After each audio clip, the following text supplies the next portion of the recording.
आमच्या पक्षापुरतं बोलायचं झालं तर आम्ही सर्वाधिकार आदरणीय शिंदे साहेबांना दिलेले आहेत. आणि आपल्याला सगळ्यांनाच माहिती की दिल्लीवरून ज्या बातम्या येतात, कारण मी सुद्धा बाहेरगावी गेलेलो होतो, आत्ताच मी परत आलो आहे, त्याच्यामुळे तिथल्या घडामोडीबद्दल फार जास्त माहिती मला आहे असं बिलकुल नाही.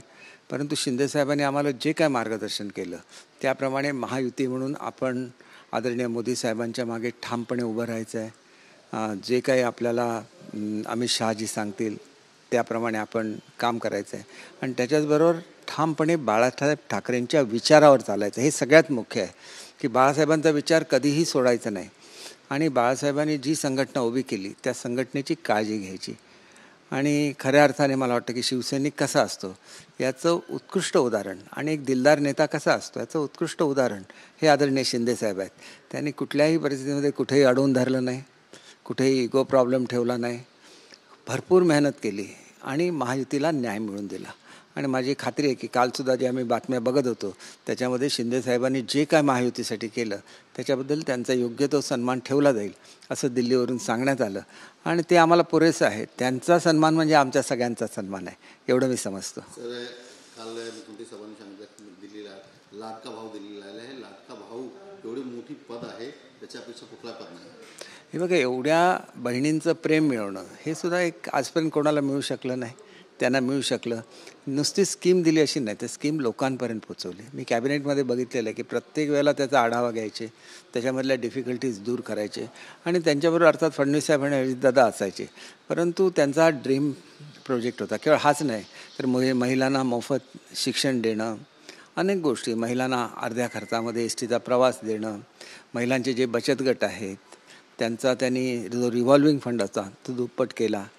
म्हणजे जिथे जिथे शक्य आहे युवकांसाठी केलं, सिनियर सिटीजनसाठी केलं, अपंगांसाठी स्वतंत्र मंत्रालय स्थापन केलं, शेतकऱ्यांना मोफत वीज देण्यापासून मोफत विमा, सगळ्याच योजना केल्या. अतिशय सेन्सिटिव्ह, गरिबांच्या प्रश्नाबद्दल अत्यंत सेन्सिटिव्ह असलेले मुख्यमंत्री, कारण स्वतः त्यांनी गरिबी बघितलेली आहे, त्याच्यावर मात केलेली आहे आणि ते करत असताना ते कधीही ते विसरलेले नाहीत की आपण कसा वर आलो, कुटुंब कसं चालवायचं असतं. आणि म्हणून त्यांनी ही योजना का आणली तर त्यांना त्या 1500 रुपयाचं महत्त्व माहिती आहे. कारण 2 स्त्रियांना आपण देतो, 2 बहिणींना 1500 3,000 रुपये होतात. त्या 3,000चं महत्त्व त्यांना माहिती आहे आणि ते त्यांनी करून दाखवलं.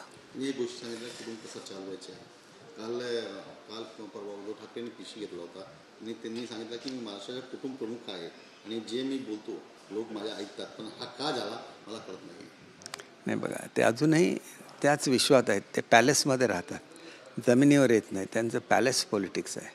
बाळासाहेबांचं पॅलेस पॉलिटिक्स नव्हतं असं मला वाटतं, कारण मी त्यांना खूप बघितलेलं नाही आहे. पण तो बाळासाहेबांचा आदर्श ज्यावेळेला महाराष्ट्राचे सर्व लोक घेतात त्यावेळेला मुळात त्यांनी विचारच सोडला नसता. हा विचार महत्त्वाचा आहे, महाराष्ट्राचा विचार महत्त्वाचा आहे, हिंदुत्वाचा विचार महत्त्वाचा आहे, सावरकरांबद्दल असलेलं प्रेम आणि त्यांच्याबद्दल असलेला आदर महत्त्वाचा आहे. सगळं सोडून कसं चालेल. तेच त्यांनी किती मरणप्राय यातना भोगल्या त्या ठिकाणी सेल्युलर जेलमध्ये, हे अख्ख्या महाराष्ट्राला माहिती आहे. महाराष्ट्र ही क्रांतिकारींची भूमी राहिलेली आहे आणि त्याच्यामुळे त्यांचे स्वतः आजोबा यांनी केवढा मोठा संयुक्त महाराष्ट्राचा लढा चालवला. बाळासाहेबांनी मराठी माणसांची एवढी मोठी त्या ठिकाणी लढा चालवला. हे सगळं विसरून चालणार नाही. हिंदुत्व म्हणजे बाळासाहेब हे जे काय भारतामध्ये बोललं जात होतं ते सहजासहजी सोडून देणं हे ते बघा. आता आम्हाला पहिलं त्यांनी मिटिंगमध्ये काय सांगितलं, हिंदुत्व नाही सोडायचं, बाळासाहेबांचे विचार नाही सोडायचे. हा एक शिवसैनिकच बोलू शकतो, कारण त्यांना घडवलं आहे बाळासाहेबांनी, त्यांना घडवलं आहे आनंद दिघेंनी. शिवसेना म्हणजे एकनाथ शिंदे. हे बघा, आज तर मुख्य नेते शिवसेना, महाराष्ट्राच्या जनतेने ठरवलं. 57 सीट आणि 20 सीट किती फरक आहे सांगा. मतांमध्ये किती फरक आहे. आणि त्याच्यामध्ये जो काँग्रेसची मतं आहेत, आमची प्युअर हिंदुत्वाची मतं आहेत, आमची आणि भाजपची मतं आहेत. आणि त्याच्यामुळे मला असं वाटतं की त्यांनी आता हे आत्मपरीक्षण करावं. ते मोठे नेते आहेत, त्यांच्याबद्दल आपण काय बोलावं. आम्हाला आमच्या नेत्याचा अभिमान आहे, आमचा नेता स्वाभिमानी आहे, बाळासाहेबांच्या विचारावर चालणार आहे आणि सच्चा शिवसैनिक आहे. ते कधीच स्वतःला नेता म्हणवत नाही, ते स्वतःला शिवसैनिक म्हणवतात आणि ते आम्ही वारंवार बघितलेलं त्यांच्याकडे. संजय राऊतने सांगितलं की याच्या आधी जेव्हा निवडणूक होती, निवडणुकीमध्ये सांगला जात होता की 3 दिवसामध्ये सरकार स्थापन झाली नाही तर राजकोटची राजवट लागू होणार आहे. पण आतापर्यंत किती दिवस उलटून गेलेले सरकार स्थापन होत नाही. आपण ज्या ठिकाणी काँग्रेसची मुख्यमंत्री ठरायला 2-2 महिने लागत होते ते आता मग काँग्रेसच्या आधिपत्याखाली आहेत. त्यांनी काँग्रेसच्याच लोकांना विचारून घ्यावं की किती काळ त्यांच्या काळामध्ये लागत होता मुख्यमंत्री ठरवायला. त्याच्या मानाने आमचं गव्हर्नमेंट फॉर्म आता जर सध्या मुहूर्त नाही आहेत. आपण शेवटी भारतामध्ये राहतो, इथं प्रत्येक गोष्टीला महत्त्व दिलं जातं. 2 तारीखपासून चांगले मुहूर्त सुरू होतात, होईल. का काळजी करता? पुन्हा सरकार स्थापन कधी होईल? हे बघा, 2 तारीखनंतर कधीही सरकार स्थापन होऊ शकतं. हा शेवटी मुख्यमंत्र्यांनी आणि शेवटी महाराष्ट्र हे भारतातलं आघाडीचं राज्य आहे.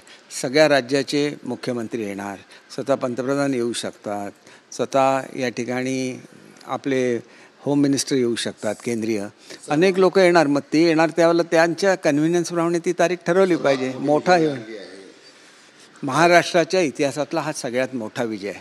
आजपर्यंतचा विजय हा यशवंतराव चव्हाणांच्या काळामध्ये 222 सीट्सचा होता. आता हा जवळजवळ 235 सीट्सचा विजय आहे. म्हणजे केवढं तरी एक इतिहास घडलेला आहे महाराष्ट्रामध्ये. आणि ते महाराष्ट्राच्या मतदारांचं, महाराष्ट्राच्या नागरिकांचं हे खऱ्या अर्थाने श्रेय याचं आहे. तुमच्या आमदारांचं असं म्हणणं आहे की मला जास्त मंत्रिपद मिळावा आणि केंद्रात पण सहभागी व्हावा, त्याच्याबद्दल काय सांगा? हे बघा, हे सगळे अधिकार मी आपल्याला अगोदरच सांगितले एकनाथ शिंदे साहेबांना दिलेले आहेत. एकनाथ शिंदे साहेब जे काय ठरवतील ते आमच्या दृष्टीने फायनल आहेत. आणि ते कुठल्याही परिस्थितीमध्ये केंद्राशी त्यांचे चांगले संबंध आहेत, मोदी साहेबांशी चांगले आहेत, अमित शहाजींशी चांगले आहेत. आणि त्यांनी ते कायम बोलून दाखवलेलं आहे आणि करून दाखवलेलं आहे. ही युती का आज नाही स्थापन झाली, ही युती बाळासाहेबांनी स्थापन केलेली आहे, हे विसरून चालणार नाही. आणि तेव्हापासूनची युती अभेद्य आहे.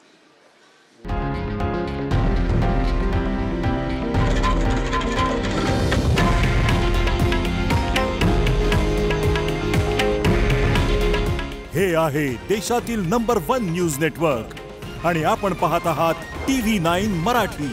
काळजी तुमची, हित महाराष्ट्राचं.